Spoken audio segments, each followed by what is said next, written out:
Hello दोस्तों, आप सबका स्वागत है आपके अपने YouTube channel only maths doubt पे। चलिए देखते हैं। देखिए, अब ठंड तो काफ़ी बढ़ गई है। आपका एग्ज़ाम की डेट जो है बिल्कुल घोषित हो चुकी है। अभी तक तो आपका एग्ज़ाम की डेट जो डाउट में चल रही थी, तो आज आपकी डेट घोषित कर दी गई है। जो अगर आपको नहीं पता है तो आप लोग याद रखिएगा, 16 फरवरी से आपके एग्ज़ाम स्टार्ट है, हाई स्कूल और इंटरमीडिएट की। तो आप लोग अभी तक जितना भी मस्ती कर रहे थे वो सब बिल्कुल छोड़ करके अब बिल्कुल मन से आप लोग अपने पढ़ाई में लग जाइए। और हम आपसे यही उम्मीद करेंगे कि आप लोग अब अपने पढ़ाई के प्रति बहुत ध्यानपूर्वक अपनी पढ़ाई को करेंगे, मन से पढ़ेंगे। और हम आपको पूरी कोशिश करेंगे कि आप लोग जो है पूरी मेहनत और लगन के साथ अपने एग्ज़ाम को अच्छे नंबरों से चलिए दोस्तों पास करेंगे। आइए अब हम उसी क्रम में आप लोग के अनसॉल्व पेपर जो सॉल्व करवा रहे थे, तो उसी क्रम में हम लोग आगे बढ़ेंगे। आपका 2021 का सेट समाप्त हो चुका है। अब आज से हम लोग स्टार्ट करेंगे 2020 का सेट। वो पहला सेट है। जिन लोगों ने अभी तक पिछली वीडियो नहीं देखी है, 2021 का सेट नहीं देखा है, तो मेरे चैनल पे जा कर के पहले उन वीडियो को देखें। इसके बाद 2020 का सेट आपको समझ में आएगा। तो अगर वीडियो आपको पसंद आया करे तो आप लोग मेरे चैनल को सब्सक्राइब करिए और अपने दोस्तों को शेयर करिए, ताकि आपके मित्र भी छूटने ना पाए। तो आइए देखते हैं 2020 का सेट है। सवाल नंबर फर्स्ट क्या कहता है? पहला सवाल कहता है, एक का नंबर है। कहता है कि 1 से 15 तक की सम संख्याओं का समांतर माध्य होगा। 1 से कब तक की? 15 तक की सम संख्या। तो पहले सम संख्या क्या होती है? सम संख्या वे संख्या होती हैं जो 2 से पूरी विभाजित होती हैं।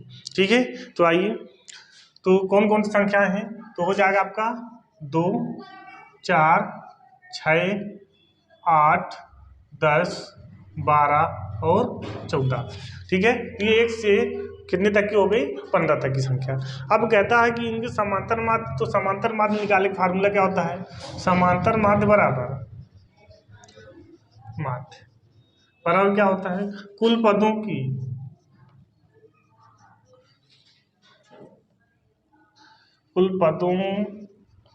का योग बटे कुल पदों की संख्या।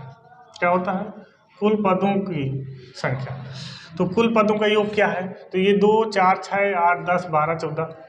2 + 4 + 6 + 8 + 10 + 12 + 14 बटे में गिन लीजिए 1, 2, 3, 4, 5, 6, 7। तो 7 से डिवाइड। इनको जोड़ लीजिए 2, 4, 6, 6, 6, 12, 8, 20, 10, 30, 10, 40, 2, 42, 4, 46, 10, 56। कितना हो गया? 56। 7 से भाग दीजिए, 7, 8, 56। ये जो आएगा आपका आंसर। तो ऑप्शन आपका कौन सा हो जाएगा? Option number B. कौन सा हो जाएगा? Option second. ठीक है, आ जाइए। तो इसमें चलते हैं ख नंबर। कौन सा क्वेश्चन है? ख नंबर क्वेश्चन। चलिए ध्यान दीजिए, अगला क्वेश्चन। तो यदि साइन ए इक्वल टू 4/5, तो tan ए का मान पूछा। क्या पूछा है कि अगर साइन ए का मान आपको दिया tan ए का, तो देखिए बहुत अच्छा सा सवाल है। तो साइन ए दिया है, साइन ए बराबर कितना दिया है? 4/5। वो पूछ क्या रहा आपसे? tan ए का मान। किसका मान पूछ रहा? tan ए का मान।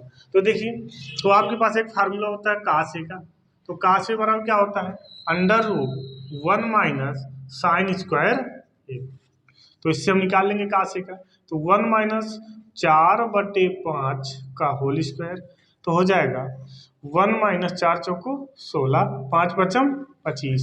हल कर लीजिए तो 25 से करना 25, 25 से 16 निकल जाएगा √9/25। वर्गमूल निकालोगे तो 3/5 आ जाएगा। कितना आ जाएगा? 3/5। ये किसका मान हो गया? cos ए का। किसका मान हो जाएगा? cos ए का। हमसे पूछा tan ए का। किसका मान पूछ रहा? tan ए का। तो tan ए बराबर अगर निकालेंगे तो क्या होता है? sin ए बटे का से, क्या होता है साइन ए बटे का से। साइन ए का मान 4/5 और का से का मान 3/5, ठीक है। तो 5 से 5 खत्म हो जाएगा, बचेगा क्या 4/3, ये आपका आंसर हो जाएगा, ठीक है। आप लोग देख लीजिए ऑप्शन नंबर 3 कौन सा है, ऑप्शन नंबर 3, ठीक है। इस तरीके से हम दूसरा सवाल सॉल्व कर लेंगे। तीसरा सवाल पे आइए, गा नंबर, इसी का है गा नंबर। कौन सा नंबर है, गा नंबर। गा नंबर में क्या कहता है, गा नंबर में कहता है कि 2x² माइनस 8x प्लस 7 बराबर 0 के मूल बराबर है, तो सी का मान बताइए। क्या पूछ रहा कि सी का मान, ठीक है। तो देखिए जब आपको हम ऑफलाइन क्लास में बताया करते थे, ठीक है, कि अगर आपका मूल बराबर है तो जो व्युत्कर होगा डी का मान वो 0 के बराबर होगा, तो बना दीजिएगा उसी तरीके। तो 2x² माइनस 8x प्लस सी बराबर 0। तो सबसे पहले क्या करते हैं, ax² प्लस bx प्लस सी से तुलना करने पर, तो तुलना कर लेते हैं। तुलना करो तो क्या बनेगा, यहाँ पे a बराबर 2, b बराबर -8 और c बराबर आपका c मिल जाएगा, ठीक है। तो लिखिए चूंकि मूल समान है, मूल क्या है समान है ना, इसलिए क्या हो जाएगा b² माइनस 4ac बराबर 0। तो b का मान कितना दिया -8, तो -8 रख दिया, 8 का होल स्क्वायर -4 गुणे 2 गुणे c बराबर 0, ठीक है। अब देखो 8 64, 4 दूनी 8 और c बराबर 0, तो 8c को उधर भेज देंगे तो क्या बन जाएगा 8c इधर हो जाएगा 64 के, ठीक है। c बराबर हो जाएगा 64/8, तो 8 64, c का मान कितना आ गया, c का मान आपका आ गया 8, तो कितना आ गया 8 आ गया, यही आपका आंसर हो जाएगा। कौन सा ऑप्शन हो गया, चौथा नंबर। कौन सा ऑप्शन है इसमें, चौथा नंबर, ठीक है।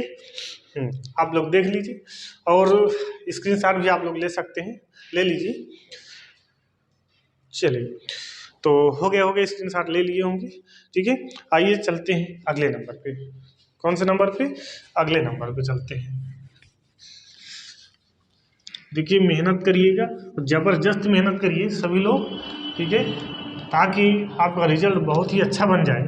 और हम आपके साथ तत्पर हैं, आप कंटिन्यू मेहनत करते रहिए। जब तक आपकी एग्जाम नहीं हो जा रहे तब तक आप लोग जो है लगातार कंटिन्यू दिन रात एक करेंगे। चलिए अगला सवाल नंबर आते हैं घा नंबर। कौन सा घा नंबर, 1 का घा नंबर। क्या कहता है बिंदु 2, -2, 2, 6 और फिर माइनस और दिया है -2, 10, ठीक है, को मिलाने वाले रेखाखंड के मध्य बिंदु के निर्देशांक पूछा। क्या पूछा, मध्य बिंदु के निर्देशांक। तो आपको फार्मूला बताया गया था, मध्य बिंदु के निर्देशांक, मध्य बिंदु के निर्देशांक, ठीक है। क्या है, चलिए राइटिंग अगर अच्छी ना आए तो कोई बात नहीं, आप लोग अपना मैनेज करिएगा, ठीक है। चलिए देखिए तो क्या हो जाए, x बराबर x1 प्लस x2/2, y बराबर होता है y1 प्लस y2/2। तो देखिए इसको हम क्या मानेंगे, x1 y1, इसको x2 और y2 मान रखिएगा। x1 का मान -2 प्लस x2 का मान -2/2, हल कर लेते हैं। तो प्लस माइनस 2/2, तो 2 दूनी 4, 2 दूनी 4, 2 से काट दोगे कितना आएगा -2। इसी तरीके वाई वाला निकाल लेते हैं। ये तो हो गया यक्स का मान, किसका हो गया, यक्स का मान। वाई का मान क्या हो जाएगा, वाई का मान रखिए y1 कितना दिया है 6 प्लस y2 कितना दिया है 10/2, 10 है 16/2, तो y बराबर कितना आ गया, तो 8 16 8 आ जाएगा। y का मान कितना आ गया 8। अब अगर x और y के मान की बात करें तो x कामा y बराबर कितना हो गया -2, 8, ठीक है। कौन सा ऑप्शन हो गया, ऑप्शन नंबर 3। कौन सा है, ऑप्शन नंबर 3। तो इस तरीके से आपका चारों सवाल लग जाएंगे। आइए चलते हैं अगले नंबर पे, ठीक है। अगला नंबर क्वेश्चन इसी का है, अंगा नंबर। कौन सा क्वेश्चन है, अंगा नंबर। चलिए अंगा नंबर क्वेश्चन है, क्या कहता है एक फिगर बना हुआ है, ठीक है, फिगर हम यहाँ बना देते हैं। तो आप लोग को इस तरीके फिगर बन गया है।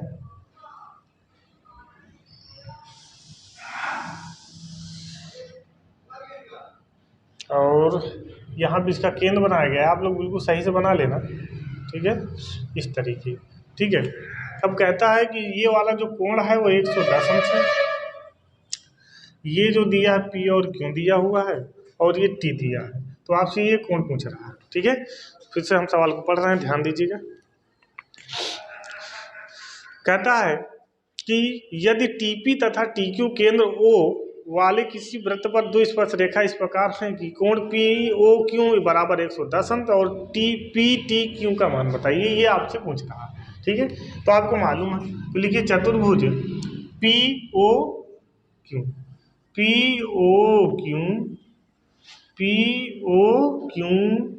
में क्या हो जाएगा, कोण POQ प्लस कोण PTQ बराबर 180 अंश होता है। चतुर्भुज के सम्मुख कोणों का मान कितना होता है, 180 अंश। तो लगा दीजिए, तो हो जाए कितना, कोण POQ का मान दिया हुआ है, कितना दिया है, 110 अंश, कितना दिया है, 110 अंश। PTQ बराबर 180 अंश। तो आपका क्या बन जाएगा, ये PTQ बराबर 180, उधर चला जाएगा 110, तो कितना बचेगा आपका 70 अंश, कितना बचेगा 70 अंश। तो PTQ का मान कितना आ जाएगा, 70 अंश, ठीक है। जो ऑप्शन आपका हो जाएगा बी नंबर, कौन सा हो जाएगा ऑप्शन, दूसरा नंबर, ठीक है। इस तरीके से ये हमारे अंगा नंबर हो। इसी पास हम देख लेते हैं, इसी का लास्ट सवाल है 4 नंबर, यहाँ पे देख लीजिए, ठीक है। 4 नंबर में क्या कहता है कि एक लंबवृत्तीय बेलन के आधार का क्षेत्रफल 9 पाई सेंटीमीटर स्क्वायर है, तो उसके आधार पर व्यास होगा, क्या पूछ रहा है, व्यास पूछ रहा है। तो बेलन का आधार का क्षेत्रफल दिया है 9 पाई, ठीक है। तो देखो बेलन सभी लोग जानते हो, इस तरीके बेलन बनता है, ठीक है। ये आपको क्या हो जाएगा, बेलन हो जाएगा, क्या हो जाएगा, बेलन। तो ये आधार का क्षेत्रफल मतलब वृत्ताकार होता है, कैसा होता है, वृत्ताकार। तो हम लिख देंगे आधार का क्षेत्रफल बराबर दिया है 9 पाई की। तो आधार का क्षेत्रफल मतलब वृत्त का क्षेत्रफल, किसका क्षेत्रफल, वृत्त का। तो हो जाएगा पाई आर स्क्वायर बराबर 9 पाई की। तो पाई से पाई खत्म, तो आर बराबर निकालें तो √9, तो आर बराबर निकालेगा प्लस माइनस से 3, ठीक है। अब हमसे पूछ रहा व्यास, तो व्यास बराबर क्या होता है, व्यास बराबर होता है 2 गुणे त्रिज्या, 2 गुणे त्रिज्या। तो 2 गुणे 3 हो जाएगा कितना, 6 सेंटीमीटर, कितना हो जाएगा, 6 सेंटीमीटर। तो आपका ऑप्शन नंबर 4 कौन सा हो जाएगा, ऑप्शन नंबर 4, ठीक है। तो इस तरीके से ये आपकी 3 आ जाएगी, कितनी आ जाएगी, 3। तो इसका दुगना हो जाएगा, तो आपका व्यास ये पूरा बन जाएगा 6 सेंटीमीटर का। समझ में आ गई बात। चलिए आइए चलते हैं दूसरे नंबर पे, ठीक है। तो 1 नंबर के सारे क्वेश्चन समझ में आ गए होंगे, ठीक है। उम्मीद करते हैं कि सभी को समझ में आ रहा होगा। आइए चलते हैं दूसरे नंबर पे। क्वेश्चन दूसरे का पहला नंबर कौन सा है, दूसरे का पहला नंबर क्या कहता है, कहता है कि चित्र में वृत्त का केंद्र O है, क्या है, वृत्त का केंद्र O है, जिसकी AB और CD दो जीवाएं बिंदु E पर काटती हैं। यदि CE = 4 सेंटीमीटर तथा ED बराबर 2 सेंटीमीटर, तो AE तथा EB का मान बताइए। बहुत ही प्यारा सा सवाल है। देखिए सवाल ऐसे करके आपका एक वृत्त बना हुआ है, ठीक है।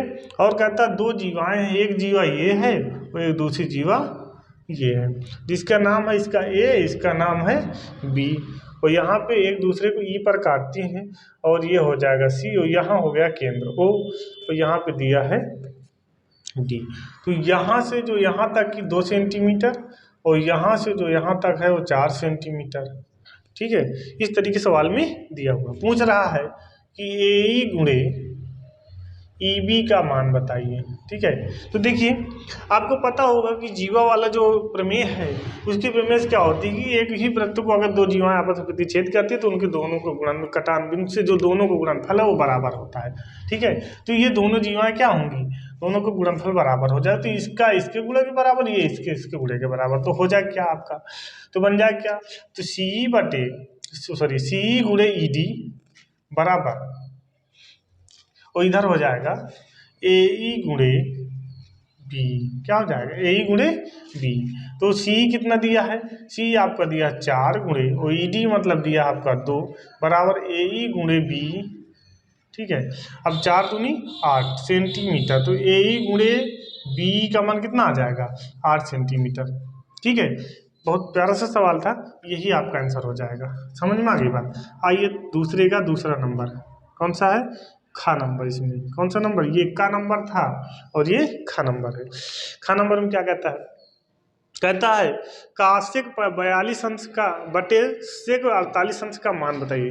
ठीक है, बटे वाले सवाल हमने आपको बताया था। ठीक है, ये जो सवाल थे ये आप लोग को बताया गया था। वो जो ऑनलाइन वाले बच्चे हैं उनको तो कोई बात नहीं, ठीक है, वो लोग देख लेंगे अभी। लेकिन जो ऑफलाइन वाले बच्चे उनको सबको बताया गया था कि हमने क्या बताया था कि अगर इस टाइप का कोई भी सवाल मिले, क्या दिया है कासेक 42 अंश, कितना दिया कासेक 42 अंश, बटे में दिया है तो सेक 48 अंश। ठीक है, इसका अगर मान पूछ रहा है, हमने कहा था इस टाइप का कोई भी सवाल मिले तो आप लोगों को क्या करना है, पहले इन दोनों का योग कर लेना है। क्या करना है, योग कर ले। योग अगर 90 डिग्री बन जाए तो आप समझ जाइएगा कि किसी न किसी को चेंज करना ही पड़ेगा। समझ में आ गई बात। चलिए तो कर लेते हैं, तो हो जाएगा कासेक 42। ठीक है, वो हमने क्या किया, सेक को लिख दिया चेंज करके, तो सेक 42 को क्या लिख सकते, 90 माइनस सॉरी तो 48 को क्या लिखते, 90 माइनस 42 लिख सकते हो, लिख दीजिए। तो हो जाएगा कासेक 42 अंश बटे में सेक 90 माइनस थीटा, कासेक सेक 90 माइनस थीटा क्या होता है कासेक थीटा, क्या होता है कासेक थीटा। तो देखो कासेक 42 से कासेक 42 खत्म हो जाएगा, क्या बचेगा 1, यही आपका आंसर हो जाएगा। ठीक है, आइए चलते हैं ग नंबर पे। कौन सा क्वेश्चन है, ग नंबर, इसी का ग नंबर। ग नंबर में क्या कहता है, ग नंबर में क्वेश्चन कहता है कि एक चित्र दिया हुआ है, एक वर्ग ओ ए बी चतुर्थांश ओ पी बी क्यू के अंदर खींचा गया है। यदि ओ ए बराबर 20 सेंटीमीटर है तो छायांकित भाग का क्षेत्रफल। ये भी बहुत अच्छा सवाल है। इस तरीके आपका फिगर बना हुआ है, ठीक है, और इस तरीके से इसमें वर्ग बना दिया गया है, और ये जो छायांकित भाग है इसका क्षेत्रफल आपसे पूछ रहा है। ठीक है, चलिए कहता ओ ए बराबर 20 है, मतलब यहाँ ओ है यहाँ वो ए है, तो इनकी 20 सेंटीमीटर दिया हुआ है। ठीक है, आगे फिर ओ ए और इसका नाम दिया है पी, इसका नाम दिया है बी, जो इसका नाम दिया है क्यू, इसका नाम सी। आपसे छायांकित भाग पूछ रहा है। अच्छा ये बताइए, आप लोगों को पता होगा कि ये क्या है, एक वर्ग है, वर्ग की सभी भुजाएं क्या होती हैं, बराबर होती हैं। तो इसका मतलब ये वाली भी 20 हो जाएगी ना 20 सेंटीमीटर, और ये वाली भी 20 सेंटीमीटर हो जाएगी, और ये भी 20 सेंटीमीटर हो जाएगी ना। लेकिन अगर हम इसको मिला दें, इसको अगर हम मिला दें तो क्या इसका विकर्ण हो जाएगा, हाँ बिल्कुल हो जाएगा, इसका ये विकर्ण हो जाएगा, और ये इसके लिए क्या करेगा, त्रिज्या का काम करेगा। किसका काम करेगा, त्रिज्या का काम। बस ये से समझ लेना। हम क्या करेंगे, तो वर्ग ओ ए बी सी का विकर्ण निकाल लेते हैं। क्या निकाल लेते हैं, विकर्ण। क्या होता है, भुजा रूट 2, क्या होता है भुजा रूट 2, तो हो जाएगा 20 रूट 2। ठीक है, अब हमसे कहा था छायांकित भाग का क्षेत्रफल, तो छायांकित भाग का क्षेत्रफल क्या हो जाएगा। अब छायांकित भाग का क्षेत्रफल का मतलब ये है कि अगर ये जो चतुर्थांश है, ठीक है, अगर इससे हम इसको घटाते हैं, इससे क्या करें, इसको घटा देते हैं, अगर हम वर्ग के क्षेत्रफल को माइनस कर दें तो ये हमारा क्षेत्रफल निकल आएगा कि नहीं, बिल्कुल निकल आएगा। तो क्या हो जाएगा पाई आर स्क्वायर बटे 4 में से अगर हम भुजा स्क्वायर इसका जो है क्षेत्रफल को घटा देते हैं भुजा स्क्वायर को, तो क्या बन जाएगा। तो देखो पाई का मान, पाई और आर का मान क्या दिया है, अब आर का मान, तो ये आपका आर का ही काम करेगा। किसका काम करेगा, आर का काम करेगा कि नहीं करेगा, देख लो। ओ बी क्या हो जाएगा, आर का काम हो जाएगा। तो हो जाएगा 20 रूट 2 का होल वर्ग, 20 रूट 2 का होल वर्ग बटे में 4 माइनस भुजा स्क्वायर। भुजा आपकी कितनी है, भुजा आपकी दी हुई है 20, तो यहाँ पे 20 का स्क्वायर। हल कर लेते हैं इसको, तो हो जाएगा पाई गुणे 20 का वर्ग करोगे 400, 2 का करोगे 2 बटे 4, ठीक है, और माइनस से 20 घिसा हम 400, तो हम क्या करेंगे 400 ले लेते हैं कॉमन, 400 ले लेते हैं कॉमन, तो क्या बन जाएगा यहाँ पे बन जाएगा 2 पाई माइनस 4 का नाम 4 बटे में 4, 4 से इसको काट देंगे तो 100, कितना बच जाएगा, तो 100 और कोष्ठक के अंदर 2 पाई माइनस 4, यही आपका क्या बन जाएगा छाया के भाग का क्षेत्रफल बन जाएगा। क्या चलिए देखिए, पहली बार तो ये आंसर आपको मिल जाएगा। अगर ये आंसर नहीं मिल रहा तो आगे क्या करोगे, ये 10 100 लिखिएगा, इसमें मान रखिएगा 2 × 3.14 माइनस 4, ठीक है, वो हल करिएगा तो देखो हो जाएगा कितना 628 × 100 माइनस 400, तो और हल कर लोगे तो बन जाएगा 628 माइनस 400 और बटे हो जाएगा 228 सेंटीमीटर। ये आपको उत्तर आ जाएगा, जरूर आएगा। ठीक है, चलिए आप लोग स्क्रीनशॉट जल्दी से ले लीजिए, अगले सवाल पे चलते हैं।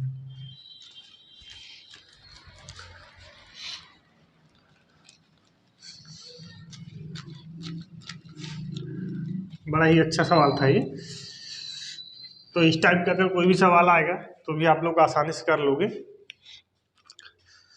बस आप लोग वीडियो को लास्ट तक देखा करें।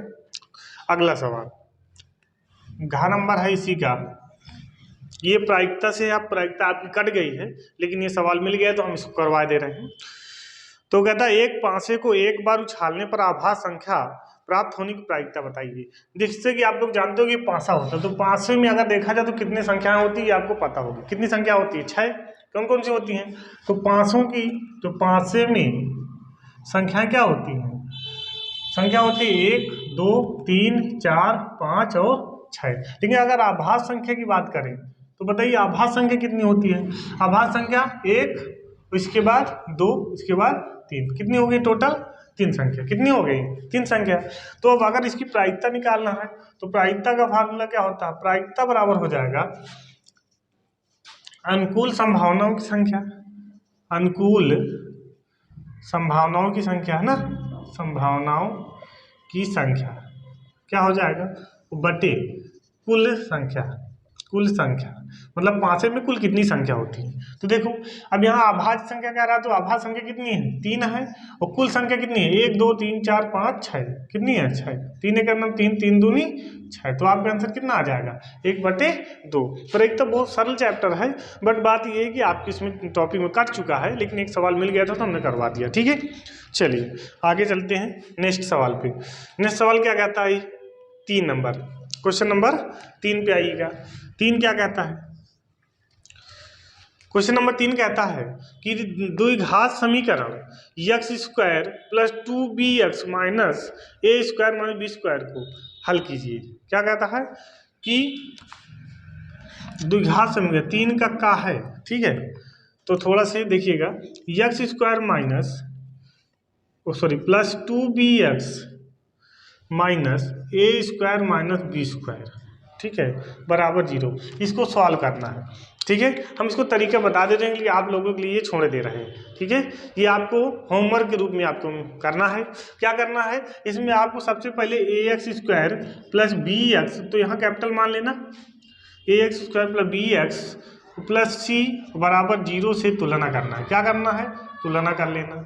जब तुलना हो जाए तो a के मान आपको पता चल जाएगा, और b का मान आपको पता चल जाएगा, और c का मान आपको पता चल जाएगा कि नहीं। ठीक है, इसके बाद आपको एक गणितज्ञ थे जिसको सीढ़ीधराचार्य, कौन थे सीढ़ीधराचार्य, तो इसमें आपको सूत्र लगा देना है सीढ़ीधराचार्य। कौन सा सूत्र लगाएंगे, सीढ़ीधराचार्य सूत्र से क्या होता है x बराबर minus plus minus √b² - 4ac और पूरे के बटे 2a, इसी में मान रखना है और आगे आप लोगों को सॉल्व करना है, और हम उम्मीद करेंगे कि आप लोग सॉल्व करेंगे और इसका आंसर हमें कमेंट्स बॉक्स में ज़रूर देंगे।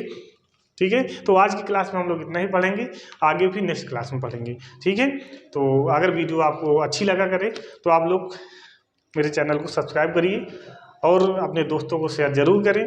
ठीक है, thank you for watching video.